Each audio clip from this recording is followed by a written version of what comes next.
우리 피부에 와닿는, 우리 마음에 와닿는, 정말 우리의 어떤 실생활을 침범하는 민주당의, 야당의, 우리가 이제 야당이구나. 아이고 슬퍼. 네. 그것도 소수 야당. 네. 민주당과 저 연합 여당이라고 해야겠죠. 진보당 이런 데를 야당이라고 해줄 수는 없으니까. 네네네. 그들의 말도 안 되는 입법 폭주 하나 먼저 이야기해 볼게요. 오케이님. 이거 진짜 주말에 스타필드 같은 데 많이 가시죠? 종종 가죠. 우리 여러분 네. 그 스타필드, 코스트코 이런 복합 쇼핑몰에서 장 보고 주말에 가서 구경도 하고 시간을 보내고 하는 것들이 이제 서울이나 수도권 또 도시에 사는 주민들의 굉장히 평범하고 가성비 넘치는 여가 생활이거든요. 그럼요. 뭐 스타필드뿐만이 아니라 지금 이 법에는 다 들어있어요. 백화점도 들어가고 아울렛, 면세점 다 들어갑니다. 그러니까 우리가 이제 뭐 오늘 쇼핑 좀 하자 했을 때 일반 대중들이 갈 법한 장소들이에요. 무슨 뭐 대단한 고급스러운 그런 게 아닙니다. 뭐 거기에 고급 제품도 있긴 합니다만, 그런데 이걸 닫는다고 재래시장 갑니까? 안 가요. 아예 다르잖아요. 재래시장에 우리가 뭐 말하자면 백화점이랑 사실 상품 경쟁을 안 해요. 마트는 그나마 뭐 식품 종류는 비슷한 게 있다고 칠게요. 그 뭐예요, 뭐 채소라든가 뭐 이런 건 뭐 겹치는 게 있다고 칠게요. 백화점이 전혀 그런 게 겹치지가 않죠. 그리고 이게요, 어떻게 보면은 도시에 살아가는 서민들의 쉼터기도 해요. 스타필드에 여러분 입장료가 있습니까?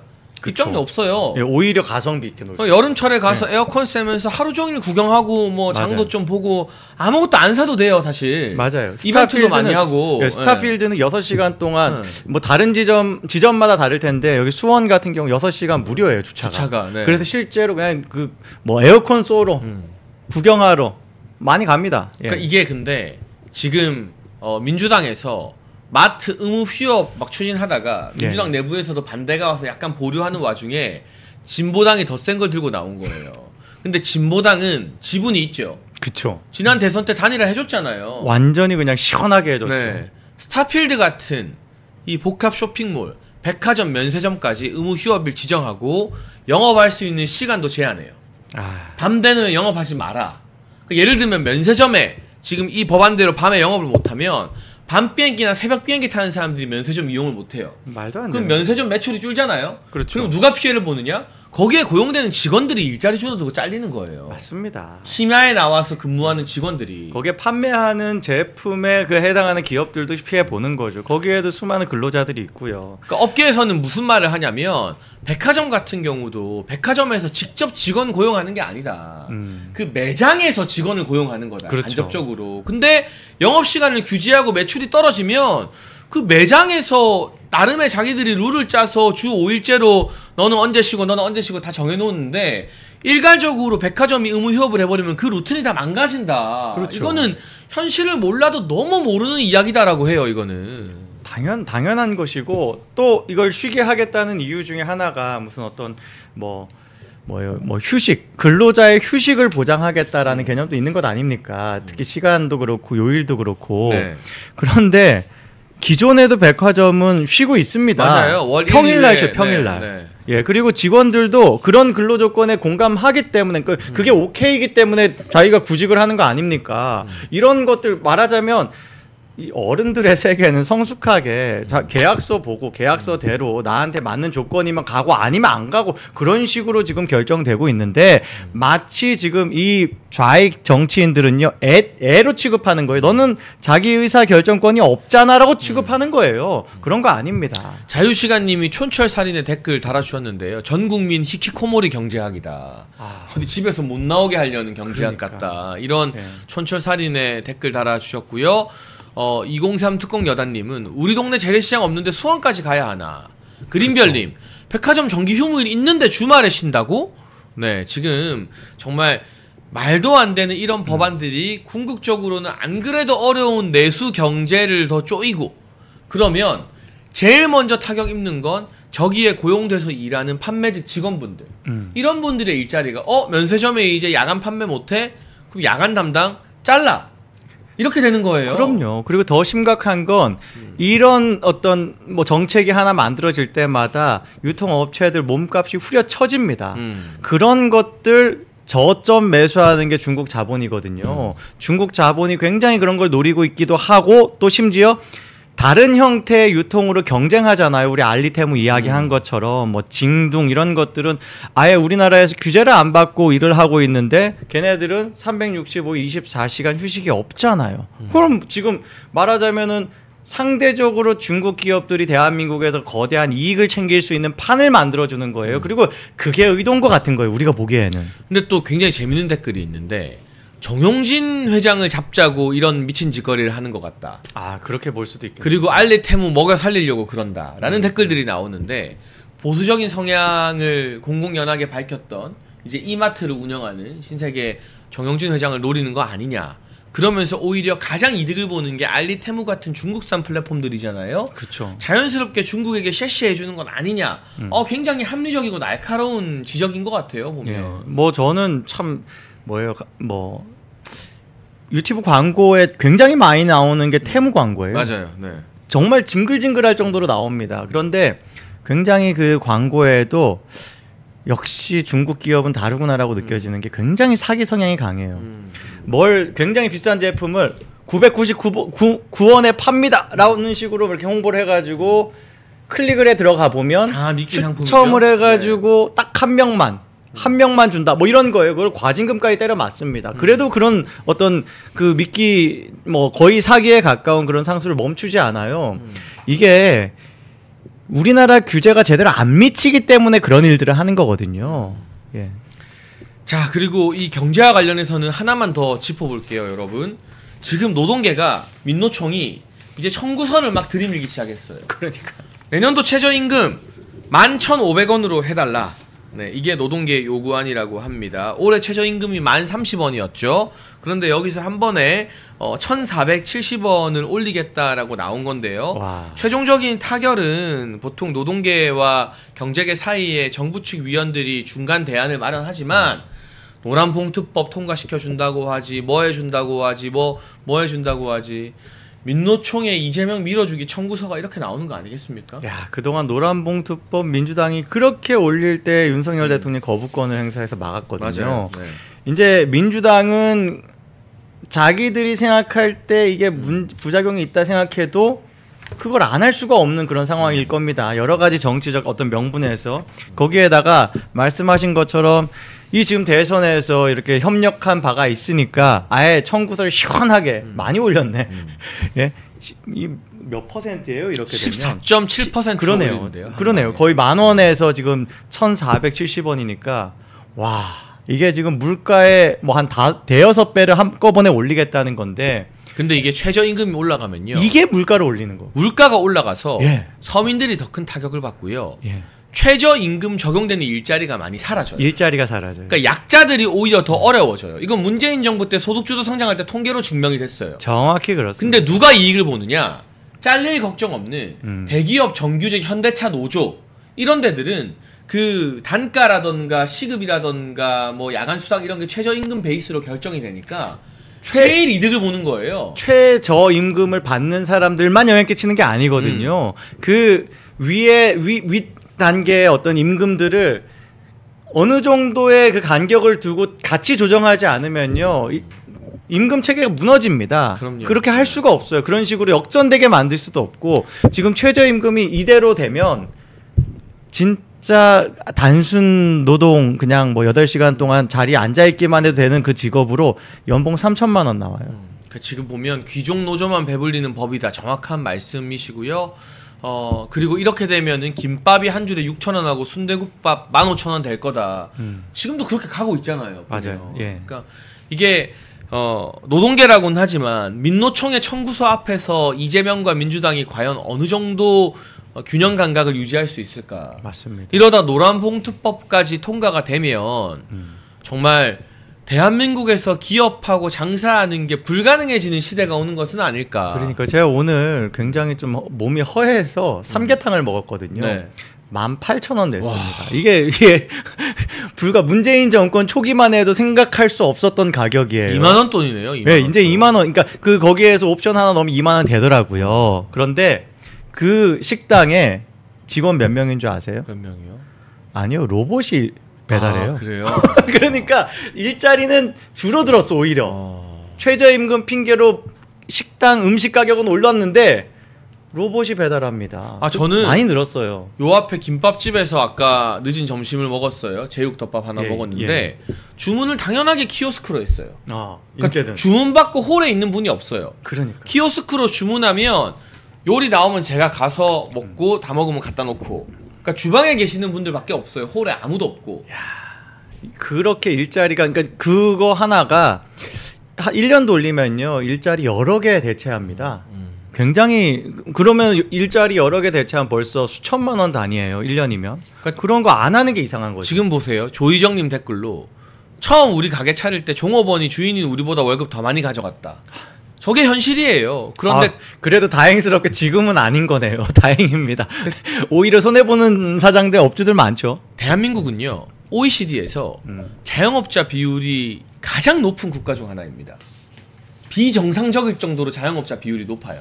그 자체가 노동을 경직되게 만들어서 그래요. 노동을 유연하지 않아서 그래요. 아까 말씀하신 그 정규직들 굉장히 큰 이익을 받는데 그 어떤 뭐 기업의 형편에 따라서 혹은 필요에 따라서 줄일 수도 있고 해야 되는데 줄일 수 있어야지 뽑을 때도 편하게 뽑거든요. 아 내가 필요할 때는 정리할 수 있으니까 뽑을 때도 쉽게 뽑을 수 있는데 한 번 줄이고 나면 다 안 뽑아요. 점점 신규 뭐 공채 이런 것들 줄어들고 있습니다. 아예 공채를 안 하는 기업들이 굉장히 많아졌어요. 다 경력직으로 뽑고 예. 조희정님이 답글 달아주셨어요. 지금은 종업원 없이 합니다.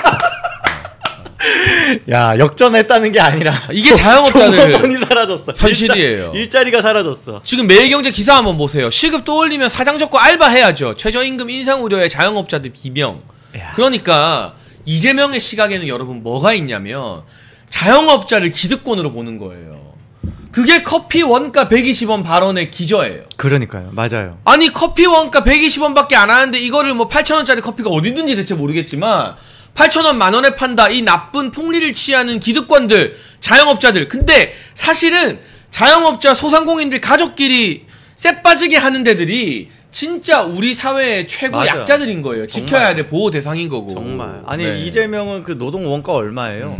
빵원이잖아. 빵원이잖아. 연봉 깎어. 지금 얼마 받고 있어요. 그런 식으로 원가 따진다면 예? 아니 뭐 출퇴근 교통비 정도만 이제 뭐 청와대로 들어가면 교통비도 안 드네. 네. 그냥 무급봉사해. 네. 원가 얼마 안 드니까. 그러니까 이런 자영업자들이 비명을 지를 수 있는 이런 말도 안 되는 경제에 타격을 끼치는 정책들이 스멀스멀 추진되기 시작했다.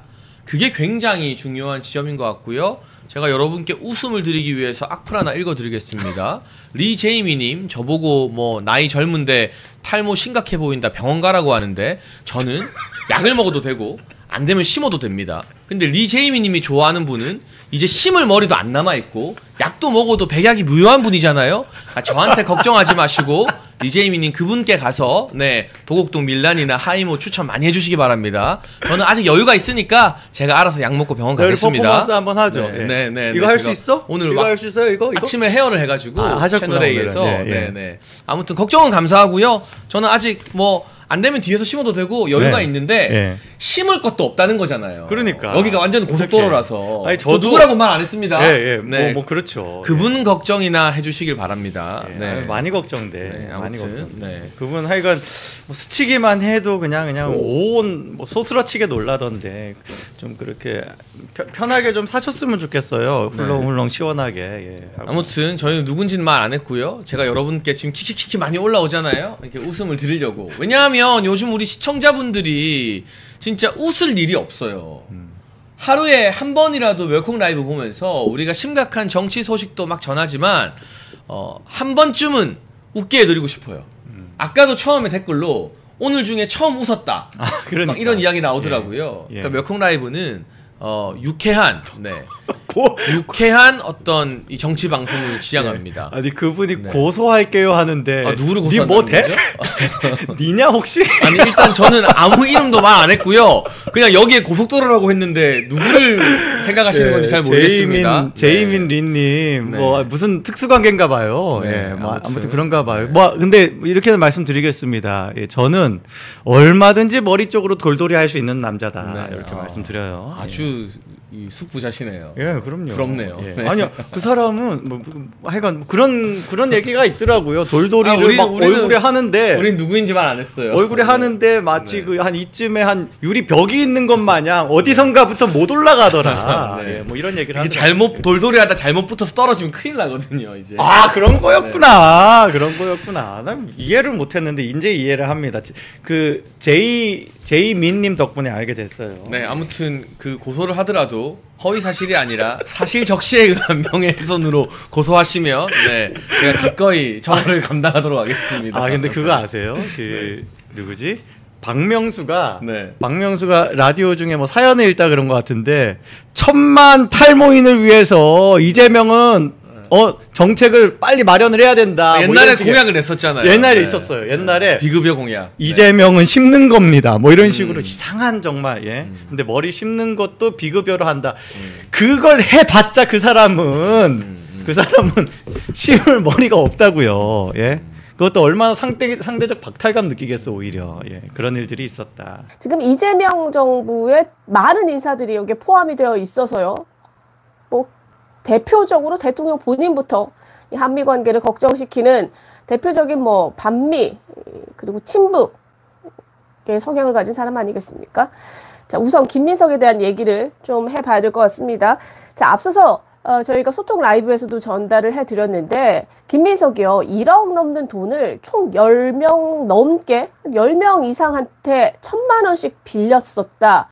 그리고 그게 다 갚지 않은 상황 아니냐라는 의혹이 제기됐었다라는 말씀을 드렸었는데 그때도 되게 제가 아니 무슨 돈을 이렇게 그것도 정치인이라는 사람이 1000만 원 물론 많으면 많고 적으면 적은 돈일 수도 있습니다. 그런데 1000만 원씩 10명에게 10명 넘게 이렇게 쪼개기로 빌리는 것도 뭐지? 저는 굉장히 희한하다라는 보통 정치인들의 거래의 어떤 패턴은 아니거든요. 그래서 굉장히 희한한 패턴으로 많은 사람과 금전 거래를 했었다라는 생각이 들었는데 자, 주진우 의원이 이 의혹을 오늘 제기를 했습니다.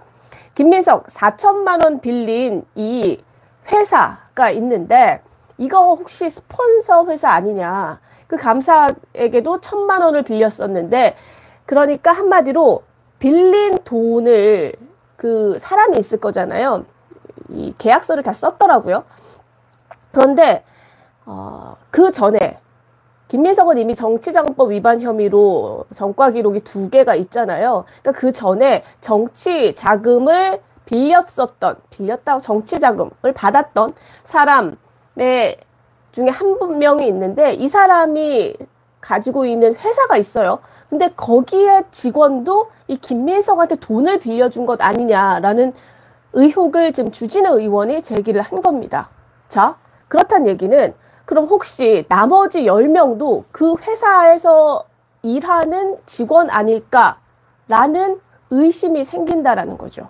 주진우 의원이 지금 주장하는 건 그거예요. 혹시 예전에 정치 자금을 받았던 사람한테 결과적으로는 또 그 회사한테 다시 또 계속해서 정치 자금을 받고 있는 것 아니냐라는 지금 그런 의혹을 제기하고 있는 겁니다. 김민석이요 2008년 자신의 불법 정치 자금 수수 사건 당시 돈을 줬던 사람 강모 씨라는 사람이 있습니다. 자, 이 사람이 회사가 있는데 이 강 씨 회사의 감사에게도 돈을 빌린 뒤 상환하지 않고 있다라는 주장이 나온 겁니다. 이게 주진우 의원의 의혹 제기인데요. 자, 그래서 이게 정치자금 저수지 아니냐. 그러니까 화수분이라는 말을 저희가 계속 했었잖아요. 정치자금이 계속 나오는 그 회사가 아니냐라는 의혹 제기인 거죠. 근데 그도 그럴 법합니다. 이게 4천만 원을 보낸 그 강 씨라는 사람이 강신성 씨인데 이 사람 김민석의 오랜 스폰서로 알려져 있습니다. 자, 그런데 2018년 4월에 1000만 원을 빌려준 이모 씨가 이 강신성이라는 회사의 이사관이 감사로 근무하는 사실이 확인이 된 겁니다. 자, 그렇다는 얘기는 하나하나 다 뜯어봐야 되겠지만 우리가 청문회 과정에서 제가 앞서서 말씀드린 것처럼 10명이 있다라고 했잖아요. 그럼 그 사람들 혹시나 이 강 씨가 운영하는 이 회사의 직원 혹은 감사 관련자들 아니냐. 자, 그렇다는 얘기는 결과적으로 이 강신성 씨가 다른 사람 명의로 해가지고 다 정치자금 후원한 것 아니냐라는 의혹까지도 충분히 제기가 될 수 있는 거죠. 자, 그래서 이 사람에 대한 이 논란은 계속해서 끝이 없는 것 같습니다. 자, 제가 이게 신성 ENT라는 회사인가 봐요. 이렇게 저희는 그냥 음모론을 제기하는 게 아니라 정확하게 여기 지금 보이면요. 신성 ENT라는 회사에서 지금 이름이 쭉 나와 있는 거예요. 네. 이걸 증거 자료로 제시를 합니다. 강신성이라는 사람이 대표이사고 그리고 이영식이라는 감사 이 사람인데 이 사람이 실제로 김민석에게 돈을 차용증을 써준 사람 중에 한 사람으로 지금 지목을 받고 있는 겁니다. 이렇게 계약서를 작성을 했어요. 금전 소비 대차 계약서라고 하면서 김민석이 쭉 내려오시면 이렇게 그러니까 이게 공개가 된 거죠. 지금 이 사람이 채권자가 성명이 이하면서 이름이 빠져 있어요. 네. 손재필님, 홍혜진님 팩트체크 정확합니다. 고맙습니다. 제가 근거 없는 얘기하는 거를 굉장히 좀 태생적으로 싫어하고 워낙 오래 기자 생활을 하다 보니까 네 그래서 제가 정확하게 믿을 수 있는 것만 여러분들에게 알려드려야 되지 않을까라는 생각으로 하고 있습니다. 네, 대우님 계약서까지 그렇죠. 남이인식님 고양이에게 생선을 맡기겠느냐 그런 말씀을 하실 수밖에 없어요. 왜냐하면 아니 정치 자금을 본인이 정치를 하면서 지금까지 굉장히 오랜 생활을 했잖아요. 서울대에서 학생운동하기 시작하고 그 다음에 굉장히 이른 나이에 정계에 입문을 했고 그리고 의원 배지를 달았던 사람이 바로 김민석입니다. 그런데 그 어린 나이에 정치를 어떻게 배웠는지 모르겠지만 정치자금법 위반 혐의만 2건으로 실제 징역형이 나왔던 거잖아요. 그러니까 돈이 물론 정치하는 데 있어서 돈이 굉장히 많이 들어가죠. 근데 그거를 자신의 힘이 아니라 계속해서 스폰서를 활용해서 정치를 했던 그럼 이 사람이 과연 국무총리가 된다고 하면 이 사람은 또 국무총리로서 어떤 걸 할까? 국가의 돈, 나라의 돈을 마치 자기 돈처럼 쓰지는 않을까라는 생각을 하지 않을까요? 그래서 많은 분들이 걱정을 하고 있는 겁니다. 이 사람의 면면에 대해서요. 자, 그래서 현재까지 앞서 말씀 제가 드린 것처럼 10명이 있었다고 했잖아요. 그 10명의 지금 정체는 현재 불분명한 상황이다. 그래서 인사청문회 과정에서 이 10명에 대한 어떤 사람들인지 좀 파악이 필요하지 않을까. 만약에 이 사람이 정말 앞서서 그 강씨 회사와 관련된 사람이라면 그러니까 쪼개기 투자는 들어봤는데요. 이렇게 해서 쪼개기 후원을 한 거라고밖에 볼 수 없지 않나. 그럼 결국은 이것도 정치자금법 위반 소지가 있는 상황이 되지 않나라는 생각이 드는 겁니다. 그래서 주진우 의원을 지금 이 인사청문 특위의 위원으로 알고 있는데 아마도 여기에 대해서 국회의원 신분이기 때문에 더 탈탈 털어서 관련된 내용을 좀 전달을 해주지 않을까 싶습니다. 자, 그래서 주진우 의원은 뭐라고 얘기를 했냐면요. 김민석과 지역 연고가 다르고, 즉, 이 돈을 빌려준 사람이요. 나이도 10살 차이가 나니까 무담보로 1,000만 원을 7년씩 빌려줄 관계는 아닌 것으로 보인다. 자금의 저수지가 강신성 씨가 아닌지 밝혀야 한다고 했습니다. 자, 그리고 11명이 같은 시기에 같은 조건에 같은 차용증을 지금 쓴 것으로 나타나고 있거든요. 나머지 채권자들과의 관계도 털어놔야 하고 실질적인 채권자를 감췄다면 우선은 공직선거법을 위반한 것이다 라고 지적을 했습니다.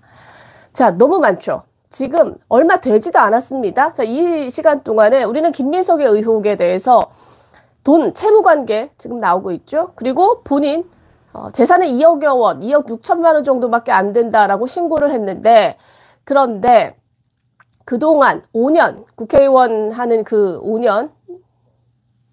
5년 정도 국회의원을 했던 그 기간을 포함해서요. 그동안 국회의원 세비 정도밖에는 본인이 수입이 없는데 빚을 한 6억 원 정도 갚았단 말이에요. 그런데도 순자산은 증가를 했죠.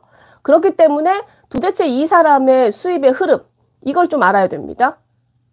그러니까 모든 월급을 다 갖다 빚 갚는 데 쓴다고 하더라도 부족한 상황이라는 거.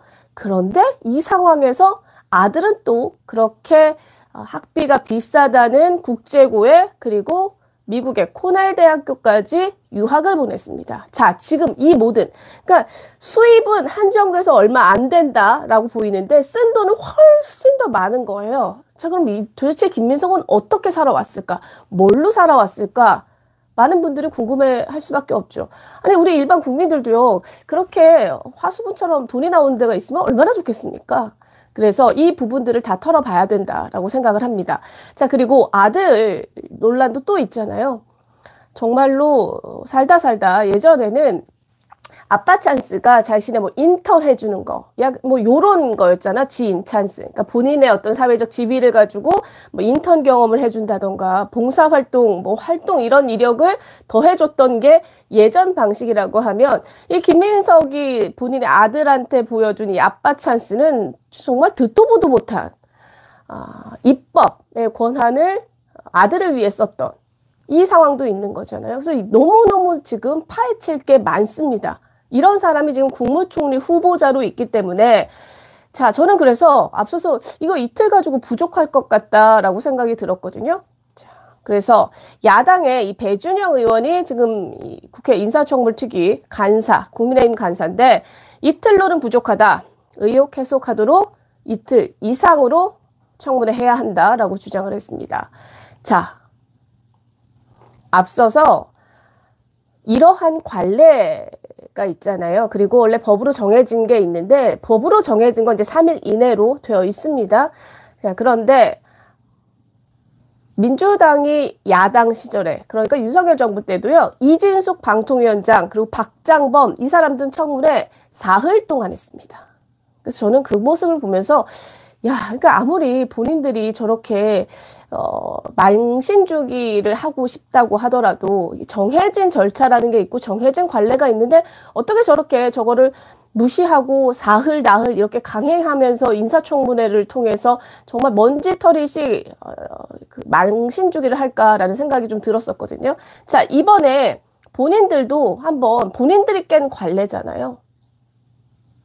그런 만큼 저는 해도 충분히 이런 주장 더 강하게 해야 된다고 생각합니다. 네, 손재필님 민주당은 인사는 너무너무 안 됩니다. 라고 말씀 주시는데 통상 이틀인데 저는 3일, 뭐 나흘까지도 가능할 수 있다라고 생각합니다. 그래서 이거 굉장히 강하게 해서 너무나 많은 의혹을 하루 이틀 가지고는 해소하기가 어렵기 때문에 3일, 4일 충분히 더 주장해서 이거를 관철시켜야 되지 않을까라는 생각이 듭니다. 이진숙 방통위원장 같은 경우는요. 기억하시죠? 현장 방문하겠다. 빵 법카 쓴 거 그거 하나 확인하러 가겠다고 대전까지 찾아갔었습니다. 민주당이 야당 시절에요. 그리고 박장범 KBS 사장 청문회도 사흘을 강행을 했습니다. 하루, 원래 장관 청문회는 하루인데 이거를 3일 동안 한 거예요.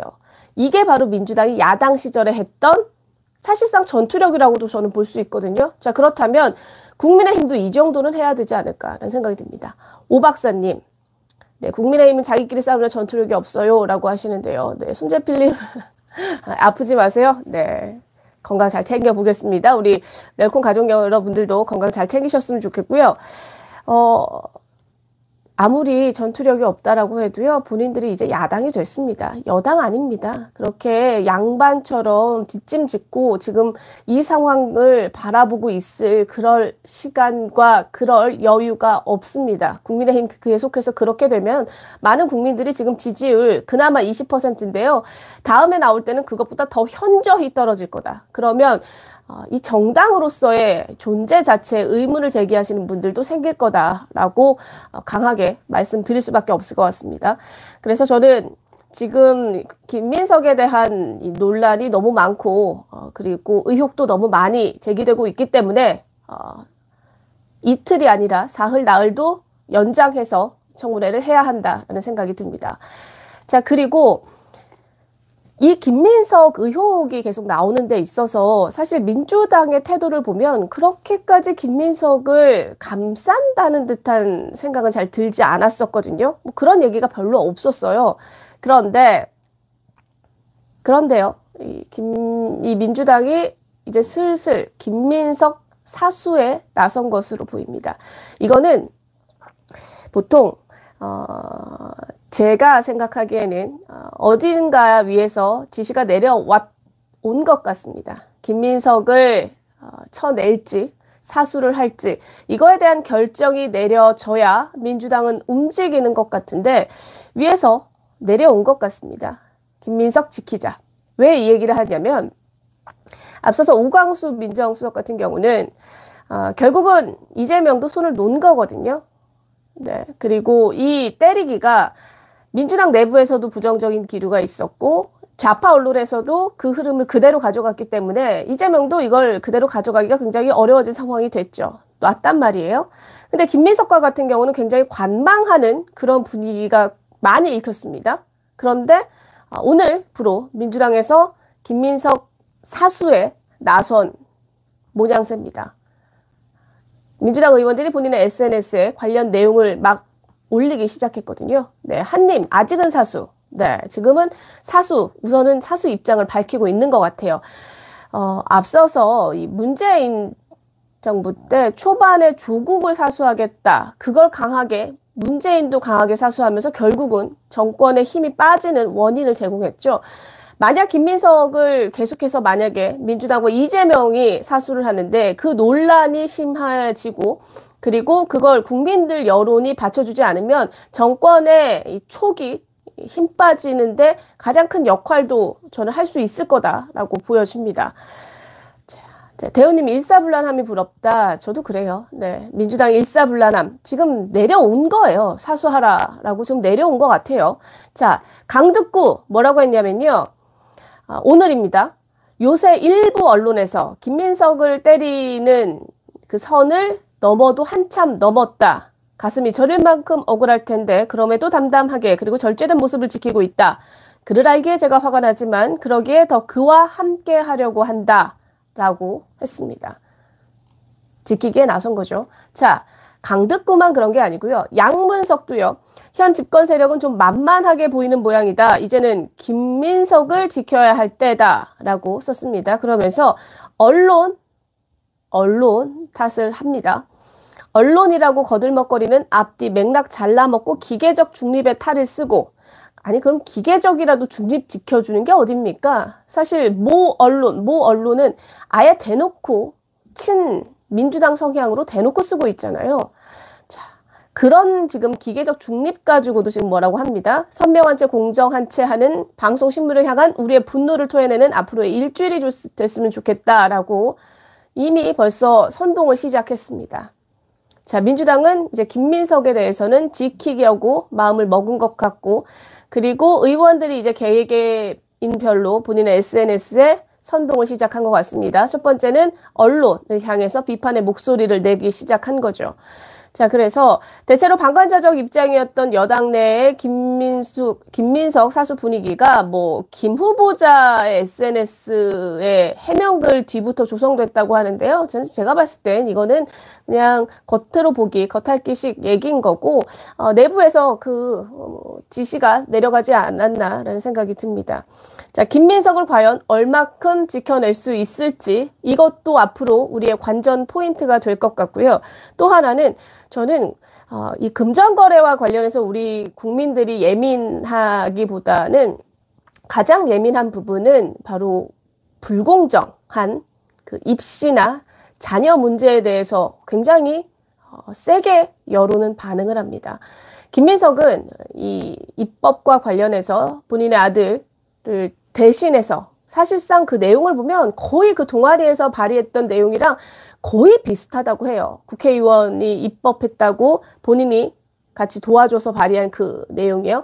그래서 만약 그게 자신의 아들의 입시에 조금이라도 활용된 정황이 드러난다면 그러면 아마 지키기가 굉장히 어려워지지 않을까. 그리고 국민들의 역풍을 완전하게 세게 받을 수 있지 않을까라는 생각이 듭니다. 그래서 요 내용을 앞으로도 좀 관전 포인트로 봐야 될 두 번째 지점이 아닐까 싶습니다. 한층 업그레이드된 환신골드 초특가 할인합니다. 1+1 우리 멸콩TV 시청자분들께만 한 달치 주문하시면 한 달치를 더 드리는 특별 이벤트 진행하고 있고요. 환신골드는 식약청이 인정한 건강기능식품입니다. 면역력 증진, 피로 개선, 기억력 개선, 혈액 순환, 항산화에 도움이 됩니다. 특히 밤에 화장실 자주 가시는 분들 환신골드 드시면 그런 일 뚝 끊기고 숙면하실 수 있습니다. 멸콩TV에서 자신있게 추천하니까요. 아래 번호로 전화 주문하셔서 1+1 특별 혜택 한 달 구매하시고 2달치로 여름철 건강 환신골드와 함께 챙기시면 좋겠습니다. 이게 보수한테 참 좋은데 말할 수는 없구만. 보수한테 참 좋은데. 네, 그렇습니다.